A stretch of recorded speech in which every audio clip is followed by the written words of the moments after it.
Las decisiones que toma el sistema metabólico dependen de dos factores: del estado nutricional y del ambiente hormonal. Por lo tanto, las posibilidades que nosotros tengamos de almacenar masa muscular, grasa o catabolizar estos tejidos va a depender de la cantidad de alimentos que nosotros consumimos, del tiempo que pasa entre cada ingesta y también de las reservas energéticas y de tejidos que nosotros vamos teniendo a lo largo de nuestra vida. Y como producto de esto, el cómo actúan diferentes hormonas en el metabolismo. Por lo tanto, ahora en este video te quiero hablar sobre eso. ¿De qué dependen dentro de nuestro organismo y de todos nuestros órganos que nosotros podamos construir masa muscular? ¿Por qué nuestro cuerpo cataboliza masa muscular? ¿Cómo es el proceso de almacenamiento de grasa? ¿Cuándo se produce? ¿Qué pasa cuando ayunamos? ¿De forma inmediata? ¿De forma prolongada? ¿Qué pasa en la desnutrición? ¿Por qué se nos baja la glucemia? ¿Cómo actúa el sistema a partir de eso? Y bueno, todos datos que me parece que te pueden ser de gran ayuda para vos entender el metabolismo y en función de esto cómo alimentarte en cantidad y en tipo de alimentos. Este es un video de que no va a tener límite de tiempo, no va a tener horario, no sé cuánto va a durar, de hecho no tengo ninguna hoja de ruta, así que si lo estás empezando a ver, te sugiero que te sientes, que lo veas tranquilo y bueno, estaría agradecido si lo podés disfrutar y que te pueda aportar algo de valor. El objetivo es que sea un contenido nutritivo y que a vos te sirva para tu vida. Bueno, como te decía, todas las decisiones que nuestro metabolismo va tomando a lo largo de nuestra vida dependen de esos dos factores: de las reservas de energía que nosotros tenemos y de los alimentos que consumimos a lo largo del día. Y como producto de esto, de cómo las hormonas van interactuando a partir de eso. Yo ahora te voy a hablar en términos de salud, pero cuando hay patología, esto se empieza a mover más o menos de acuerdo a la fisiología normal. Antes de hablarte de ayuno, desnutrición, óptimo estado nutricional, te voy a dar un pantallazo de cuáles son las funciones de nuestros órganos en términos metabólicos. En primer lugar, el páncreas. Este es un órgano endocrino y exócrino. En términos endocrinos quiere decir que produce insulina y glucagón para mantener estables los niveles de glucemia, es decir, el azúcar en sangre. Entonces constantemente está chequeando que sea entre 70 y 110 miligramos por decilitros para poder generar procesos anabólicos o catabólicos de diferentes tipos de nutrientes para que podamos mantener este estado de glucemia y así que el cerebro y los glóbulos rojos y el resto de los órganos pueden tener el suministro constante de glucosa. ¿Sí? En primer lugar, cerebro. En segundo lugar, el hígado, órgano metabólico por excelencia, tiene muchas y variadas funciones, pero principalmente el hígado lo que hace es modificar hidratos de carbono, proteínas, grasas, distribuye en diferentes tejidos del cuerpo aminoácidos, glucosa, ácidos grasos y además convierte el exceso de nitrógeno en urea, ¿sí? A nivel metabólico te estoy hablando. Después, bueno, tenés la vena porta, que la vena porta es esencial porque nos conecta el intestino con el hígado para enviar directamente del intestino glucosa y aminoácidos al hígado, porque el hígado es el órgano que tiene prioridades en términos metabólicos para recibir glucosa y aminoácidos, ¿sí? Entonces la vena porta lo que hace es enviar esos nutrientes directamente al hígado. Después tenés el intestino delgado, que tenemos diferentes capas en todos los órganos. Específicamente en el intestino delgado tenemos el epitelio, que es lo más próximo al lumen intestinal, y lo que hace es absorber nutrientes principalmente y enviarlos a la sangre, aminoácidos y glucosa, por vena porta para que vaya al hígado. Y además la grasa exógena es la que nosotros consumimos, no la endógena, que ya después te voy a hablar sobre eso. La grasa exógena, por ejemplo, fuente de una yema de huevo, alguna cantidad de grasa que tenga una carne, lo que hace es las incluye dentro de unos recipientes que son proteínas llamadas kilomicrones. Esos kilomicrones se envían por sistema linfático, sangre posteriormente, y luego van al hígado, ¿sí? Ese es el intestino delgado, que tiene la función principal de absorber. Luego tenemos el cerebro. El cerebro lo que hace es transportar iones, lo que hace es integrar señales del ambiente externo, del ambiente interno, en todo nuestro cuerpo, en función de nuestro ambiente, ¿sí? Todos los estímulos que vamos recibiendo a lo largo del medio, y empieza a organizar como una orquesta todo nuestro sistema metabólico. Función principal es transportar y utilizar iones entre las células cerebrales, las neuronas. Después tenemos el sistema linfático, que lo que hace es transportar grasa al hígado desde el intestino, ¿sí? A nivel metabólico. Luego tenemos, por ejemplo, el sistema adiposo, que tiene la función de reserva de energía, de catabolización de la grasa corporal, por medio de una enzima que ya después te voy a hablar, que es sumamente importante, y gracias a eso puede generar funciones metabólicas esenciales, que dentro de estas tenemos las anabólicas y las catabólicas. Unas nos permiten reservar y las otras producir energía. Y luego el sistema muscular tiene la función principal de utilizar ATP, que es una molécula de intercambio energético, que es adenosintrifosfato, para producir un trabajo mecánico. Entonces nuestro cuerpo es una orquesta metabólica que está comandada por una fisiología con los más altos estándares en niveles de salud. En caso de patología, todas estas funciones se empiezan a alterar en mayor o menor medida, pero no es el caso de lo que estamos hablando ahora. Te quiero dar una idea de cómo funciona todo esto. Dicho eso, como te decía, el hígado tiene prioridades, es como la cabeza de mando metabólica, en donde dice, bueno, yo quiero recibir primero que nadie aminoácidos y glucosa, ¿sí? Después, el cerebro necesita glucosa constante, los glóbulos rojos también.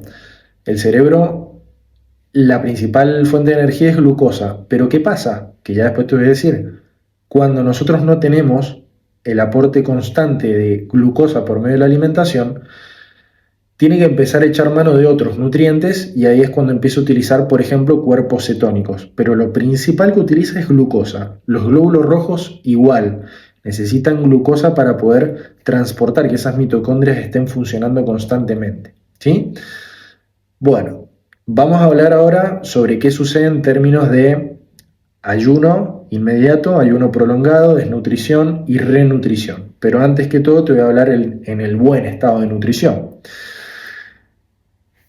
Hay una diferencia: ayuno y nutrición, o buen estado de nutrición. La diferencia es la presencia de combustible dentro de nuestro intestino delgado, ¿sí? Entonces vamos a diferenciarlo de esa forma. Cuando nosotros estamos en un buen estado nutricional, que no quiere decir de que porque estemos en ayuno estemos en un mal estado nutricional, simplemente en términos metabólicos, cuando nosotros tenemos combustible en el intestino delgado, constantemente estamos enviando aminoácidos y glucosa al hígado, y estamos haciendo circular lípidos en tejido linfático y la sangre. Por lo tanto, acá estamos en un estado anabólico, es decir, nuestro cuerpo está construyendo, la maquinaria está creando, estamos funcionando. Entonces, acá hay diferentes vías metabólicas o rutas metabólicas que están interconectadas, son interdependientes en función de los tejidos, están todas funcionando. No es que porque estemos en estado anabólico lo catabólico va a quedar en segundo plano. No, nuestro cuerpo es una orquesta que funciona en conjunto. Dicho eso, cuando nosotros, por ejemplo, estamos con alimentos en el intestino delgado y tenemos un estado nutricional óptimo, la glucosa va principalmente a una vía metabólica que se llama glucógenogénesis, ¿sí? Es decir, construir depósitos de hidratos de carbono para eventuales necesidades posteriores. Cuando esos depósitos de glucógeno que están en nuestro hígado y en los músculos se rellenaron, ahí es cuando se produce algo que se llama piruvato y lactato, que va a otra vía que se llama lipogénesis, y ahí es cuando empezamos a producir grasa corporal. Y ahí es cuando nosotros aumentamos de grasa cuando consumimos muchos hidratos de carbono, pero porque ya nuestro organismo está satisfecho, entonces lo empieza a almacenar. Primer punto, glucosa. Segundo punto, aminoácidos. Cuando estamos en buen estado nutricional, esos aminoácidos van al anabolismo de las proteínas, a construir masa muscular. Si es que nosotros estamos teniendo el estímulo que nos está diciendo necesitamos construir músculo, que esto se da por la hipertrofia del ejercicio y el entrenamiento. Primer punto, anabolismo de las proteínas. Pero cuando ya tenemos la cantidad de proteínas suficiente y estamos dándole más cantidad, pasa lo mismo. Producimos piruvato, producimos lactato y demás, va a la producción de grasa, lipogénesis. Por lo tanto, la producción de grasa no solamente depende de un consumo excesivo de grasa, sino también de hidratos de carbono y proteínas. Todo exceso, en la mayoría de los casos, y entiéndase la palabra exceso, mucho más de lo que nuestro cuerpo necesita, se termina convirtiendo en grasa, ¿sí? Y después, la grasa, cuando estamos en un buen estado nutricional, va directamente a o utilizarse como grasa, siempre y cuando el aporte de hidratos de carbono y proteína sea adecuado, o bien a producir más grasa, lipogénesis, ¿sí? ¿Cómo es que nuestro cuerpo utiliza grasa o produce grasa? Gracias a una enzima que está básicamente en la parte externa de los tejidos, que se llama lipoproteína lipasa, que es como un radar que va detectando constantemente el paso de grasa en nuestra sangre. Entonces, cuando detecta de que, por ejemplo, el nivel de insulina bajó o el nivel de glucagón aumentó, lo que dice es, necesitamos grasa en circulación para producir energía. Entonces lo que hace es enviar la señal, se cataboliza la grasa y se envía a la sangre para poder ser utilizada como energía. Y en contrapartida, cuando el nivel de insulina aumentó y el nivel de glucagón bajó, quiere decir que hay depósito, hay energía, hay combustible y por lo tanto es hora de empezar a almacenar grasa corporal. Entonces la lipoproteína lipasa lo que hace es sustraer los kilomicrones, estas proteínas que recién te decía que van circulando por sangre de la grasa exógena, o bien de ese exceso de aminoácidos y proteínas que están en la alimentación, que yo te acabo de decir, se producen como grasa. Bueno, el hígado los carga en unas proteínas que se llaman VLDL, empiezan a circular por sangre y cuando la lipoproteína lipasa detecta de que hay mucha grasa en circulación de vía endógena, las empieza a almacenar como grasa. Y ahí es cuando empezamos a incrementar los niveles de grasa corporal, ¿sí? Y esto es en el buen estado nutricional. Entonces, un dato que recién te decía es que la insulina y el glucagón producidos por el páncreas están constantemente chequeando los niveles de glucemia. Entonces, cuando baja la glucemia, se produce glucagón. Cuando sube la glucemia, se produce insulina, lo que hace el ingreso de glucosa a las células. Bueno, eso por una parte. Supongamos que empezamos a ayunar, ¿sí? Un ayuno inmediato. Ayuno inmediato, comimos, por ejemplo, y pasaron 4, 6, 8 horas que no comimos. Entonces acá nuestro sistema empieza a detectar la bajada de glucemia en sangre. Acordémonos la diferencia que dijimos, ayuno es cuando no hay nutrientes o combustibles en el intestino delgado. Entonces ahí lo que el sistema dice, empezó a bajar la glucemia, tenemos que mantenerla, porque hay órganos, el cerebro y los glóbulos rojos, que necesitan del aporte constante. Entonces acá, lo primero que hace el organismo es echar mano a las reservas de hidrato de carbono, al glucógeno que está en el músculo y en el hígado. Entonces acá entra en juego una ruta metabólica que se llama glucógeno-lisis, que es básicamente cortar moléculas grandes de hidrato de carbono para producir glucosa. Entonces ahí se libera la sangre y se mantiene entre 70 y 110 miligramos por decilitro los niveles de glucemia, ¿sí? En este caso no se toman, o mejor dicho, no se echa mano a la proteína muscular, al músculo, ni tampoco a la grasa. Pura y exclusivamente glucógeno. Sí empieza a interactuar el ciclo de Cori y el ciclo de alanina, que también mantiene estables los niveles de glucemia, ayudan a la glucógeno-lisis. Cuando el ayuno es prolongado, ¿sí? Que puede ir más de 10 o 12 horas, lo que empieza a pasar es que se agotan las reservas de glucógeno, no tenemos hidratos de carbono, por lo tanto hay que empezar a utilizar otro tejido que no sea este almacenamiento de glucógeno, y ahí es cuando empezamos a utilizar las grasas. Lipólisis. Empezamos a romper grasas gracias a la lipoproteína lipasa que detectó que el nivel de glucemia había bajado. Entonces envía la señal a esta ruta y se empiezan a cortar las gotas de grasa que tenemos en los adipocitos para producir energía, ¿sí? Pero esto dura un tiempo y la energía que da la grasa tampoco es tan intensa, sino más bien prolongada. Y va a llegar un punto, que esto pasa más en el ayuno avanzado, rozando la desnutrición, que ni los hidratos ni las grasas dan abasto y por lo tanto empezamos en el catabolismo proteico. Y acá empezamos a romper literalmente proteínas musculares, las empezamos a catabolizar. ¿Por qué? Porque necesitamos producir aminoácidos. Y lo lindo de todo es que nuestro sistema dice, necesitamos mantener la glucemia a partir de algo que no es glucosa. Entonces activa una ruta que se llama gluconeogénesis. Entonces empezamos a producir aminoácidos de las proteínas, glicerol de las grasas y lactato, y se ingresan dentro de esta ruta metabólica para producir glucosa, ¿sí? Gluconeogénesis. Y esta es la vía por excelencia que mantiene los niveles de glucosa en sangre adecuados. Pero esto es en un rango patológico porque ya estamos rompiendo músculo, no es saludable. Y es cuando pasa, por ejemplo, un paciente que tiene desnutrición, que durante mucho tiempo no consumió ni proteínas, ni hidratos, ni grasas. Y acá es cuando entramos en una desnutrición leve, después desnutrición moderada y después desnutrición severa. El marcador es la baja de la masa muscular y eso es absolutamente poco deseable, ¿sí?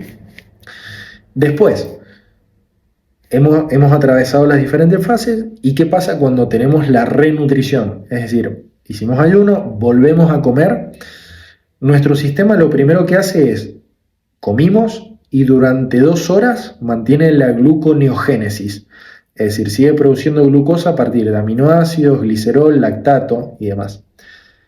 Después de esas 2 horas empieza a rellenar los depósitos de hidratos de carbono, entra en glucogenogénesis y después de eso empieza de a poco a entrar en un estado anabólico, ¿sí? Pero lo primero es catabólico, sigue y después empieza a anabolizar muy de a poquito. Entonces, lo que te quiero decir con todo esto es que es sumamente importante el tipo de alimento que nosotros consumamos en función de las reservas de nutrientes que tengamos. Porque si vos empezás a hacer un ayuno y no tenés el tipo de alimento que vos necesitás y la cantidad de nutrientes y las calorías, vas a empezar a disminuir masa muscular y eso no es beneficioso ni es saludable. Lo que vos querés hacer quizás es disminuir la grasa manteniendo la masa muscular. O bien, por lo opuesto, si querés aumentar masa muscular o querés aumentar de peso, necesitas que sea este tejido, no de grasa. Entonces, por eso es que estoy haciendo y terminando este video para decirte en conclusión de que ajustes la cantidad de alimentos, las cantidades, el tipo de alimentos que consumas y el horario. Es decir, tenés que manejar una estructura. Podés hacer, si querés, ayuno intermitente, si es que te viene bien y en términos terapéuticos te funciona, pero tenés que hacerlo bien y en forma planificada. Así que ha sido un gusto que estés escuchando, como siempre. Me gusta mucho hablar, que podamos compartir y bueno, que andes bien, te leo en los comentarios. Fuerte abrazo.